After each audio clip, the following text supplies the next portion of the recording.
یہ کسی کے بھی جذبات کو آپ ٹھیس نہیں پہنچا سکتے اس طرح کی بکواس کر کے، اور ایک انٹینشنلی بار بار یہ آدمی بول رہا ہے اور اس کو ایک پولیٹیکل سپورٹ ہے۔ اب یہ بتانا ہے بی جے پی کو، پرائم منسٹر کو اور اتر پردیش کی سرکار کو کہ وہ باعث نہیں ہے۔ اگر وہ باعث نہیں ہے تو اس کو اریسٹ کریے۔ اگر آپ اریسٹ نہیں کریں گے تو اس کا مطلب یہ ہے کہ آپ کا پورا آشیرواد، آپ کا سپورٹ اس کو حاصل ہے۔ اور آپ دیکھ رہے کہ مہاراشٹرا میں بھی، وہاں پر بھی ایک صاحب نے اس طرح کی بکواس ہمارے پروفٹ محمد صلی اللہ علیہ وسلم کے بارے میں کی ہے۔ تو پورے دیش میں اگر اس طرح سے بی جے پی ان لوگوں کو سپورٹ کرے گی اور اس طرح سے آپ بھارت کی سب سے بڑی مائنورٹی کے جذبات کو ٹھیس پہنچائیں گے تو یہ سراسر ناقابل قبول ہے۔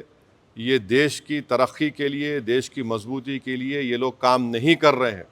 یہ دیش کو کمزور کرنے کا کام کر رہے ہیں، دیش کے سمویدھان کی دھجیاں اڑانے کا کام کر رہے ہیں۔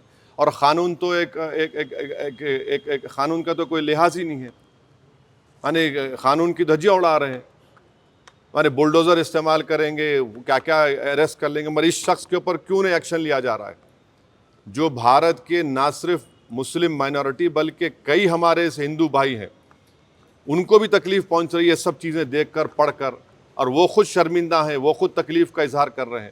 تو رول آف لا پریویل ہونا چاہیے، قانون سب کے لیے برابر ہے اور قانون کا استعمال بھی سب پہ ہونا چاہیے، اور خاص طور سے ایسے معاملے میں جہاں پر پوری دنیا میں میسج جا چکا ہے کہ بھارت سے ایک شخص نے پروفٹ محمد صلی اللہ علیہ وسلم کے بارے میں اس طرح کی گندگی اور ڈیروگیٹری لینگویج کو استعمال کیا ہے، تو اس سے انٹرنیشنل لیول پر بھی انڈیا کا امیج متاثر یہ لوگ کر رہے ہیں۔